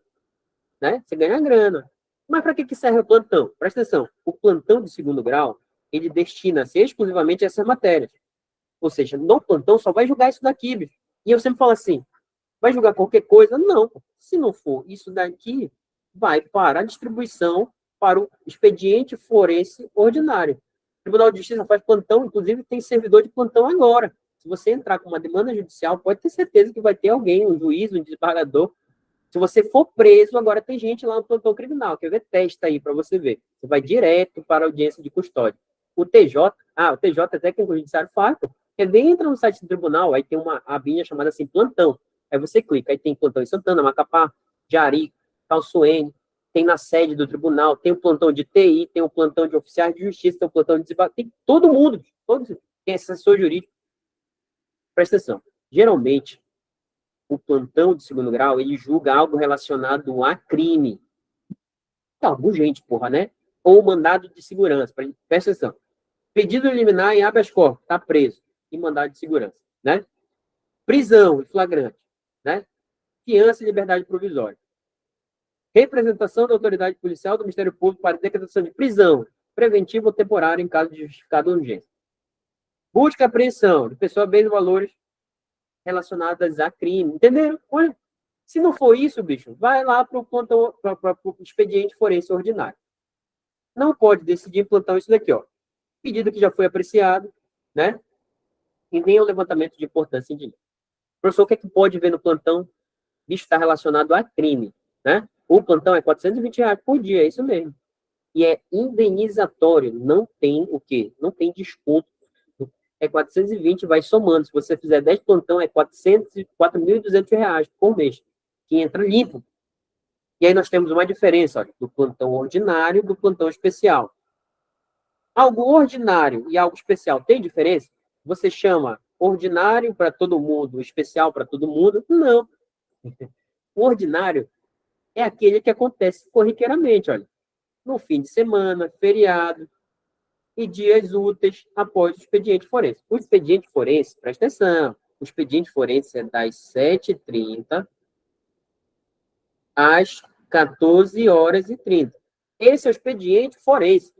O que acontece depois é plantão, até às 22 horas, nos dias normais. Nos finais de semana, feriados, das 7h30 até às 22. Beleza? Tranquilo? Tranquilo. Quem é que vai responder pelo plantão? O desembargador, para cumprimento da escala semanal. Né? Inicia a segunda, né? E termina na outra segunda. Né? O sorteio é mensal. Já vejo a prova falando, o plantão ordinário. E aí tem um plantão especial. Professor, o senhor não tira plantão? Não. Eu não trabalho em uma atividade que necessita estar de plantão. Eu trabalho na Secretaria de Gestão de Pessoas. Mas tem gente na Secretaria de Gestão de Pessoas que trabalha em plantão. Né? A assistente social, por exemplo, ela trabalha em plantão lá da Secretaria de Gestão de Pessoas. Eu, como trabalho em uma unidade que não necessita estar de plantão, eu não trabalho, né? Infelizmente. Presta atenção. O plantão especial, ele compreende o recesso forense. O recesso forense, ele acontece quando, professor? Acontece do dia 20/12 ao dia 6/1. Todo ano, bicho, você sai de... Hein? Todo ano você sai de... Vai embora. Hoje, professor, não trabalha no Natal. Se você não ficar de plantão, não. Você vai embora. Só volta no dia 7. Só volta no dia 7. O recesso forense é isso. E neste recesso forense, quem trabalha em plantão é só a alta gestão. Olha. Presidente e vice-corregedor. Bicho, eu já vejo. O plantão ordinário, ele é de competência do presidente, do vice, do corregedor. Errado. O plantão ordinário é de competência de qualquer desembargador que é escalado mensalmente para o plantão de uma semana. Agora, o plantão especial, ele é só no recesso forense, e aí ele é pelo presidente, pelo vice, pelo corregedor, né? São 18 dias. Inclusive, já adianto para vocês, para motivar vocês, se você ficar de plantão, presta atenção, se você ficar de plantão no recesso, você pode usar esses 18 dias no ano subsequente. Não é férias, gente, como você ficou de plantão, você tem o direito de exercer o plantão extemporâneo em outro momento. 18 dias, só o filé. Além dos 30 dias de férias, e além dos 30 dias de licença-prêmio, fica aí de férias no tempo. Beleza? Tranquilo? Quem é da área do direito faz plantão? Todo mundo faz plantão. Todo mundo do tribunal pode fazer plantão, entenderam? E aí nós temos o plantão judiciário em dias úteis. Professor, plantão é 24 horas? Não, tem que anotar isso. Das 14h30 às 22h. O do segundo grau, em sábado, domingo e feriado, das 8 às 22. Entenderam? Por que em dias úteis começa das 14h30 vai até as 22? Porque o expediente vai até as 2h30, né? E aí depois começa o plantão. Aí, em dias não úteis, né? Das 8 às 22. Pode recusar o plantão? Pode, bicho. Eu nunca fiz um plantão. Nem quero. Nem quero, não. Eu quero. Se me derem, eu quero. Não recuso, não. Olha aqui, ó. Os magistrados ou plantonistas poderão utilizar seus respectivos gabinetes, serão auxiliados por seus assessores diretos em escala por eles mesmo elaborado. Ele diz assim, ó, servidor da secretaria, oxe, olha aí, ó, servidor da secretaria que foi acionado sobre a vista terá direito a quê? Pagamento a R$ 420. Nos sábados, domingos, feriados ou recesso forense, das 7h30 de um dia, às 7h30 do dia seguinte. Tem plantão que é assim. O regimento ele disciplina esse daqui. Tem outras normativas que disciplinam outro tipo de plantão. Eu juro para vocês, tem plantão até de 24 horas. Né? O plantão criminal ele funciona 24 horas. Por quê? Porque o pessoal é preso toda hora, bicho. Vocês sabiam disso? Presta atenção, bora seguir no regimento. Olha essa regra de substituição. Ausências e impedimentos eventuais. O presidente ele é substituído pelo vice. Ô, professor, já sei. O vice pelo corregedor. Né? O corregedor pelo desembargador mais antigo entre os presidentes que não integra a administração do tribunal. Né? Presidente da sessão e da Câmara Única pelo antigo integrante desses órgãos fracionários. Quem é o presidente da sessão e da Câmara Única? Quem é o presidente da sessão e da Câmara Única? Hein? É o vice-presidente. Só que o vice-presidente na sessão e na Câmara Única não é substituído pelo corregedor. Por quê? Porque o corregedor não integra. O vice-presidente é substituído pelo corregedor nas questões relacionadas às atribuições do vice-presidente administrativas e processuais. Entenderam isso? Mas não na composição da Câmara da secção única. Porque quem vai substituir o vice, que é presidente desses órgãos, é o integrante mais antigo, né? Pelo antigo integrante desses órgãos fracionários. Presta atenção. Os presidentes das comissões, geralmente é um desembargador, pelo desembargador mais antigo entre os seus membros. Decore isso daqui, decore isso daqui. Polícia do tribunal. Já ouviu falar da polícia? Isso daqui é poder de polícia do tribunal. Quem é que exerce o poder de polícia no tribunal? Nas sessões do tribunal? Da ordem do tribunal? Hein? É o presidente. Olha aí. Ele pode requisitar o auxílio de outras autoridades, se necessário. Ele pode instaurar um inquérito, olha, ocorrendo infração à lei penal na sede ou dependência do tribunal, se envolver a autoridade, a pessoa sujeita à jurisdição, ou ele pode instaurar inquérito, pode, né? Ou delegar essa atribuição ao corregedor. Nos demais casos, poderá proceder sistemática acima e requisitar a instauração de inquérito pela autoridade competente, né? O desembargador incumbido do inquérito para apuração de infração atribuída a desembargador, juiz, o direito, quando for essas autoridades do inquérito, vai ser por desembargador presidido, né? Designar secretário ou outro desembargador, e ele fará a polícia das sessões e das audiências. A polícia é assim, bicho, alguém fez algo errado, ele dá logo uma voz de prisão, dá logo uma voz de prisão. A polícia é manter a ordem, né? Manter a ordem, esse é o papel do presidente, né? E ocorrendo um crime lá dentro, ele pode até instaurar um inquérito. Ainda, isso daqui está na parte de processo. Destaque para vocês. Por quê, professor? Tá. Tem um negócio na parte de processo que fala da sustentação oral, que é quando ou um advogado, ou um membro do Ministério Público, ou um defensor público, ele precisa sustentar oralmente as razões em um processo. Tem essa regra aqui que ela é nova. Diz assim, ó, quando essa pessoa que vai fazer a sustentação oral, né, for fora da comarca de Macapá, o seu domicílio profissional, ele pode realizar via o quê? Olha, videoconferência. Entenderam? Quando o domicílio profissional do advogado, do membro do Ministério Público, né, do defensor público, do procurador do Estado, procurador do município, for fora da comarca de Macapá, ele pode fazer isso por videoconferência. Olha, presta atenção, olha nessa palavra. É obrigatória a realização de sustentação oral presencial na Câmara, sessão ou no tribunal pleno, né? Deste tribunal por advogado com endereço profissional na comarca de Macapá. Já vejo a historinha. O advogado Enzo Gabriel, filho de Pietro e da Valentina, ele tinha endereço profissional na comarca de Macapá. E ele solicitou ao presidente ou ao relator que fizesse sustentação por videoconferência. O que diz o regimento? Que é obrigatório ele fazer essa sustentação oral presencialmente, entenderam? E isso se aplica, olha, se aplica ao defensor público, ao procurador do órgão público oficiante e ao representante do Ministério Público. Todo mundo que tem endereço profissional em Macapá tem que ir presencialmente. Claro que é possível que seja concedido a sustentação oral por videoconferência. O relator decidirá sobre o pedido de sustentação oral a ser realizado por meio de videoconferência apresentados por advogados com domicílio profissional na comarca de Macapá. Só para adiantar um pouquinho do assunto, a sustentação oral ela se dá durante 15 minutos em regra e ela tem que ser solicitada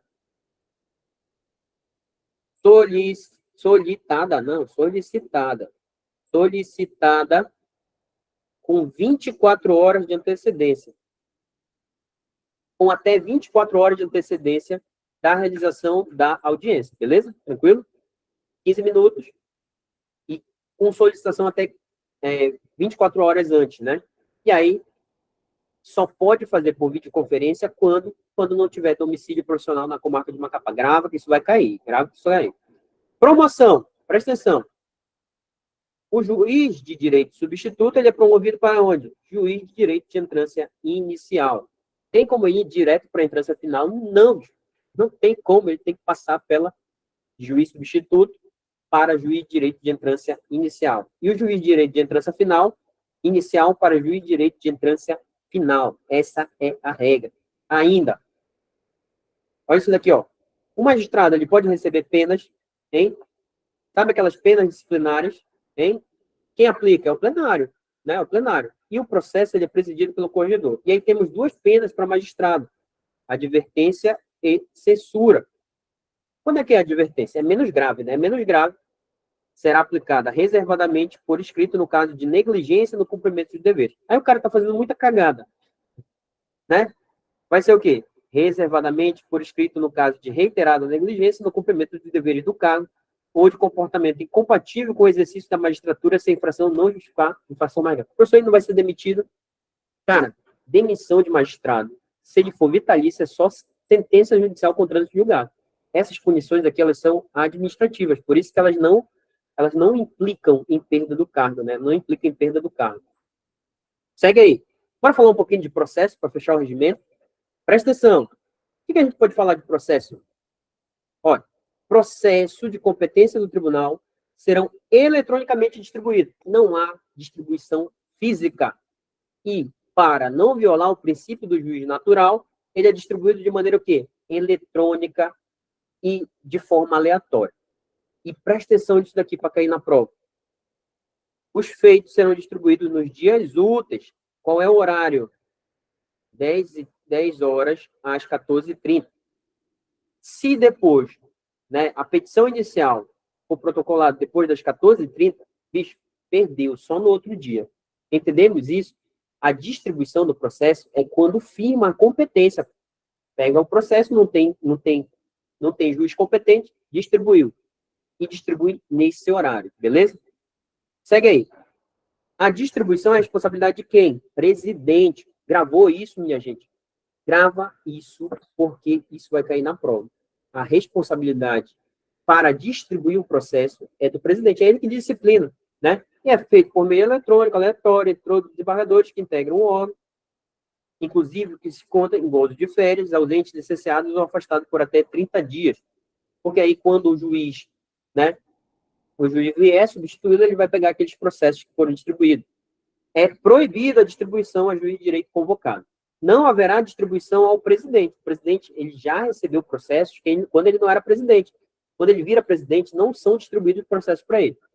O corregedor-geral tem distribuição de processos? Tem. Ações originárias de competência do tribunal pleno. Gravaram essa? O presidente não recebe processo. O corregedor só nas ações originárias de competência do tribunal pleno e o outro ele não recebe. Não recebe. Segue aí. Ainda, o que é que tem de processo?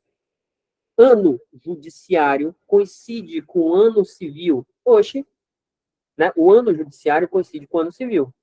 1º de janeiro a 31 de dezembro, né? Iniciando-se no primeiro e se encerrando no último dia do calendário. Primeiro dia útil, né?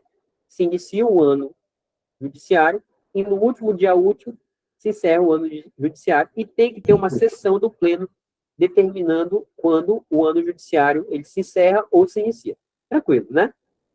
Além, isso daqui tem uma regrinha que eu bati o olho, eu disse, vai que isso motiva os meus alunos, mas vai que a FGV também cobra, por exemplo.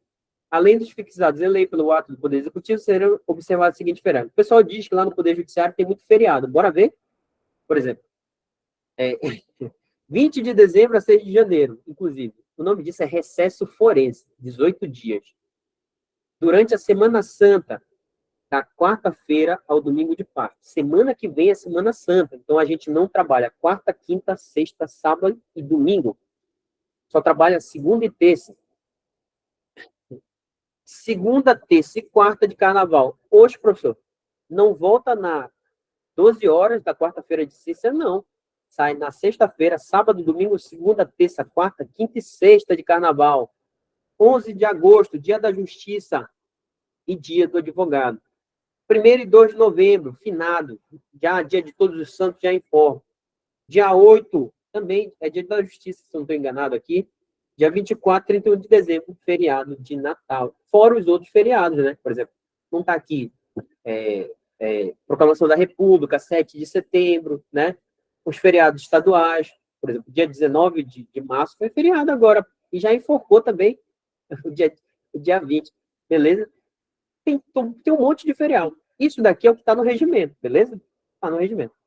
A galera, dia de dezembro, ela já começa, ela já não trabalha a partir do dia 20, né? Então tem tudo isso de feriado, ela mete um monte de folga eleitoral, já não trabalha em dezembro, só volta em janeiro. Faz folga o ano todo, isso é uma maravilha, bicho. Você quer trabalhar no Poder Judiciário, a gente não tem do que reclamar. Segue aí. Independe de pauta. Todo julgamento ele tem que ter pauta. É assim, o presidente que organiza a pauta, né? O presidente que organiza a pauta. O presidente dos órgãos. Ele diz, olha, a gente vai julgar esse processo. Só que independe de pauta. Por quê? Caso urgente, ó. Habeas corpus, o cara está preso. Conflito de competência, agravo interno, incidente de suspeição, embargo declaratório e questões de ordem. Havendo expressa concordância das partes, poderá ser dispensada a pauta. A pauta diz assim, coloca um dia para julgamento de um processo, né? Mas esse daqui independe de pauta. Sustentação oral, lembra que eu falei? Quem é que pode? Advogado, procurador do órgão oficiante e representante do Ministério Público, além do defensor público, né? Olha aí, ó. Deverão requerer para a realização da sustentação oral com antecedência mínima de 24 horas do início da sessão de julgamento. Gravou isso aqui? Qual é o prazo para requerer sustentação oral? 24 horas, mínimo antes. Atas serão lidas e submetidas à aprovação na sessão seguinte. Ata é o registro da sessão, né? O registro da sessão, ela é submetida na sessão seguinte. Mas gravou isso daqui, ó? Isso aqui vai cair na prova. O relator, ele relata o processo e ele vota. Ele vota pela condenação, ele vota pela absolvição. Às vezes, presta atenção, às vezes, o relator ele é vencido. Quando o relator ele é vencido, quem é que vai redigir o acórdão? O acórdão é a decisão colegiada. O juiz, ele dá sentença. Um juiz. O colegiado de desembargadores, ele profere acórdão. E o acórdão, quem é que vai redigir? Quem vai redigir é o relator, porra, se ele vencer. Se ele ficar vencido, ó, desembargador, juiz convocado, que primeiramente houver proferido o voto vencedor. O nome disso é aquele que abrir a divergência. Quem abrir a divergência, né, é quem vai proferir o acordo. Entenderam? Às vezes, é o próprio revisor que abre a divergência, né? Tranquilo? Entendemos isso daqui? Desembargador, juiz convocado que primeiramente houver proferido o voto vencedor. Aquele que abriu a divergência. Segue aí. Prazo, bicho. Prazo para os desembargadores. Salvo acúmulo de serviço. Olha aqui, ó. 5 dias para despacho em geral. 10 dias para os atos administrativos e decisões interlocutórias. 20 dias para visto do revisor. 10 dias para vista de processos judiciais e administrativos e 30 dias contado da distribuição do feito para que o relator restitua os autos à secretaria. Tem uns prazinhos aqui, não, acho que não vai cair, né? O que vai cair é esse próximo aqui, ó. Você, serventuário do tribunal, está trabalhando em processo, com as normas de processo. Você tem prazo para as coisas? Tem. Você tem prazo. Qual é o teu prazo? Olha aqui, olha aqui, ó, aqui, ó. 1 dia para remeter os autos em conclusão. Chegou o processo para você trabalhar, tá tudo bem, foi cumprida as diligências, você tem que remeter ele concluso para o juiz deliberar. 1 dia, te vira. E aí, lá no tribunal, a gente tem um sistema chamado tupo-júris, e se você não se vencer esse prazo, ele começa a parecer que está vencido. E isso reflete na tua produtividade. Então, esse prazo ele é respeitado. E 5 dias, olha, para cumprimento dos atos do processo. Entendemos isso daqui? Já vejo, o serventuário fulano, a Valentina era serventuária do tribunal e ela tinha que dar cumprimento a um ato de processo. Para isso, qual é o prazo dela? Aí vai dizer 1 dia, 3 dias, 5 dias. E para remeter concluso, 1 dia. Entendemos? O advogado vai chegar depois da audiência pedindo para te fazer conclusão. Às vezes é assim, sabia? Sessão. Bora fechar regimento interno, só numa porrada. Depois a gente vai para a lei de organização judiciária. Se der, a gente faz amanhã. Bora lá. Haverá sessão ordinária. É uma sessão ordinária? É aquela normal, porra. Plenário da sessão da Câmara Única no dia designado. Exceção extraordinária mediante convocação especial. Presta atenção. Já veio trocando. A sessão extraordinária nos dias designados e a sessão ordinária mediante convocação. Tem PGD, teletrabalho. No tribunal tem teletrabalho.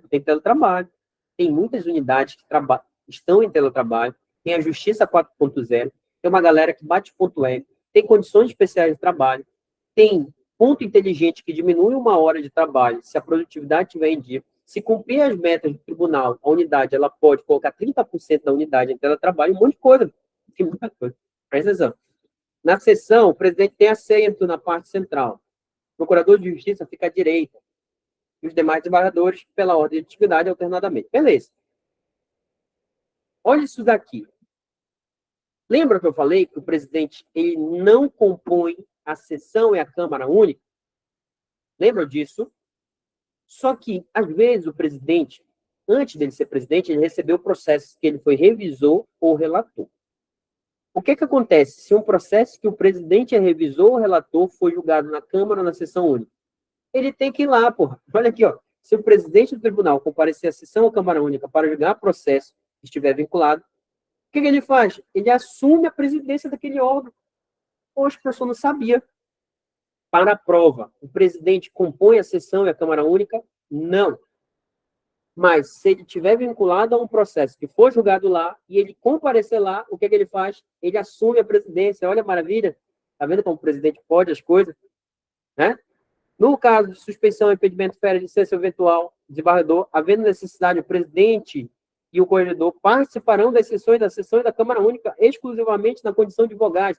Vogal é aquele que compõe o quórum de votação. Está faltando o quórum. Ei, presidente, eu sei que o senhor não compõe aqui, mas vem aqui ajudar a gente. Ei, corregedor, olha aí, o professor não tinha chegado nessa parte. Você só fica lá no começo. Esse é o problema. Olha aí, ó. Havendo o juiz de direito convocado, tomará o lugar o desembargador mais moderno. O desembargador mais moderno, né? Se houver mais de um juiz de direito convocado, a antiguidade dos mesmos na justiça estadual para definir quem é o mais moderno. Sessão ordinária. Começa às 8 da manhã e terá duração de 4 horas. Beleza? Sessão extraordinária. Início na hora designada e encerra quando cumprindo a finalidade. Entenderam isso? Sessão ordinária começa às 8 da manhã. Porra, professor, começa cedo. O trabalho começa às 7h30. 7h30. A sessão começa às 8. E a extraordinária pode começar em qualquer horário. Né? E aí, termina quando? Termina quando realizar o que ela foi convocada. Essa daqui tem 4 horas de duração, a sessão ordinária. E a já vai fazendo o quê? A troca. Bora lá. Sessões e votações serão públicas. Os advogados ocuparão a tribuna para formular requerimento, produzir sustentação oral e responder perguntas que lhe forem. Olha isso daqui, ó.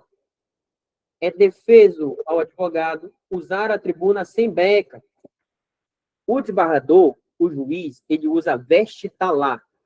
O advogado, conforme o regimento, ele usa beca. Ele pode ir lá para a tribuna sem beca? Não, é proibido.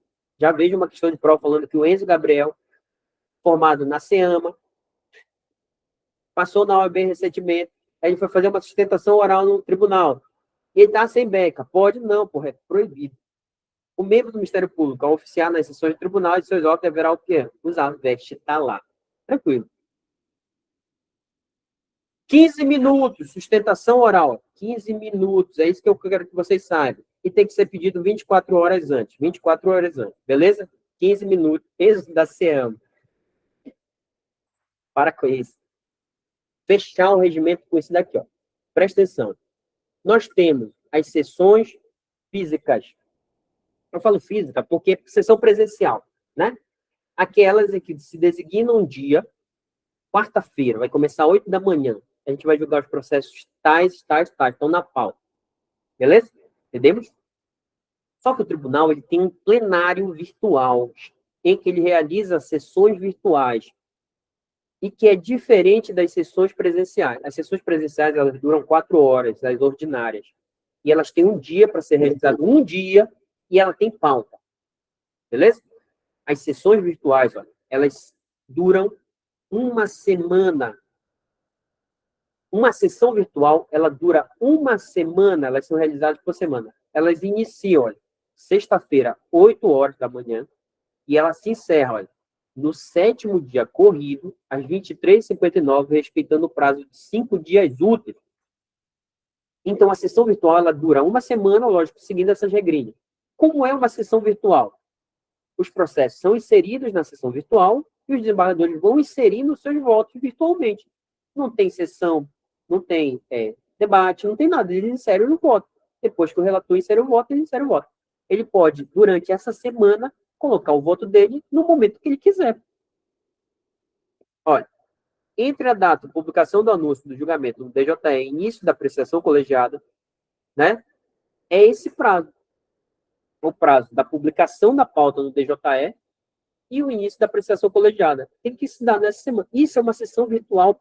Isso é muito comum nos tribunais agora, em que os processos não vão para sessões presenciais e são julgados lá na sessão virtual durante uma semana em que os processos são virtuais e os desembargadores só inserem o seu voto. Olha, não serão julgados em ambiente virtual. Pedido de vista de um ou mais desembargadores. Aí não vai, né? Só que, olha, as sessões virtuais, quem participa? Advogado da parte, procurador do órgão público oficiante, representante do Ministério Público, eles podem, olha, solicitar, por meio de petição, a retirada da pauta do processo inscrito para julgamento no plenário virtual. Esses caras aqui, não, bicho, a gente não quer no plenário virtual, a gente quer no plenário físico. A gente pode pedir para tirar. Aí você pergunta, e essa galera, como é que faz sustentação oral? Não tem sustentação oral de 15 minutos? Tem, mas o plenário virtual, e agora? Cara, tem que juntar um arquivo. Vocês sabiam disso? Olha, tem que entregar na secretaria, juntar nos autos de processo um arquivo. E o próprio regimento, ele cita o número, a extensão, olha aqui. Você não vai decorar a extensão, né? Você vai entender a dinâmica. Se essa galera quiser fazer sustentação oral na sessão virtual, tem que juntar um arquivo, porra, com a sustentação oral. Olha, olha aí. Arquivo eletrônico contendo manifestação oral em áudio. O áudio do WhatsApp. Aí diz até o tamanho, olha. Isso aqui você não vai decorar, né? Você vai decorar que é possível a sustentação oral juntando o arquivo, né? Áudio e vídeo, né? Áudio e vídeo. E aí, olha, na sessão virtual, na sessão física, para a gente entender, para a gente fechar agora o regimento e ir para a lei de organização judiciária. Presta atenção. Na sessão virtual, na sessão física, presencial, os desembargadores, eles debatem, né? E o julgamento, ele se encerra quando o presidente, ele proclama o resultado. Beleza? E aí, o desembargador, ele dá o voto dele. Olha, eu acompanho o relator, eu divido do relator na sessão física. E o desembargador, ele pode mudar de voto enquanto o presidente não proclamar o resultado. Beleza? Na sessão virtual, como é que votam os desembargadores, já que eles não debatem? Olha, na sessão do julgamento do plenário virtual, os integrantes do órgão julgador terão acesso ao relatório e ao voto inseridos pelo relator e revisor. E aí eles votam acompanhando o relator, acompanhar o relator com ressalva de entendimento, divergir do relator ou acompanhar a divergência. Ou seja, são 4 tipos de votos só, né? Em que ele vota. Ele vê o relatório, vê a revisão e diz, não, eu acompanho o relator. Eu acompanho o relator com ressalva. Eu divido do relator. Eu acompanho na sessão física, é muito mais fácil você debater, pô, né? Inclusive, tem que pedir a palavra para o presidente, ele não pode interromper o outro. Aqui não, ou você acompanha ou você não acompanha. Tranquilo? Olha o que eu vou falar agora. Na sessão física, o julgamento ele se encerra quando o presidente ele proclama o resultado. Só, olha, Tribunal de Justiça, por unanimidade, conheceu do recurso e deu provimento para fazer isso, isso, isso. Entendemos? Na sessão virtual, quando é que termina o resultado? será considerado concluído o julgamento do processo em que, ao término da sessão virtual, todos os julgadores tiverem apresentado o voto. Ou seja, durante a semana, um apresenta na segunda, outro na terça, dois na quarta. Quando todos apresentarem, o julgamento acabou. Na sessão virtual, acaba quando o presidente, na sessão física, quando o presidente proclama o resultado. Presta atenção. Habeas corpus empatou, mais favorável ao paciente. É prisão, né? É prisão, então mais favorável ao paciente. Isso daqui que vai cair, para a gente fechar. Para a gente diferenciar. Na sessão física presencial, o desembargador pode mudar o voto até quando? Até o presidente declarar o resultado. Na sessão virtual, o desembargador pode alterar o voto até o encerramento da sessão virtual, que dura o quê? Uma semana, 7 dias. Ou seja, durante os 7 dias, o cara pode mudar o voto quando ele quiser, inclusive se o resultado já tiver sido proclamado, né? Salvo aquele já proferido por juiz. Entenderam a diferença física até o presidente proclamar o resultado? Na sessão virtual, muda o voto até quando? Até o encerramento da sessão, que dura o quê? 7 dias. Fechamos aí? Fechamos aí. Fechamos aí. Vou fechar aqui, vocês dêem uma olhada depois.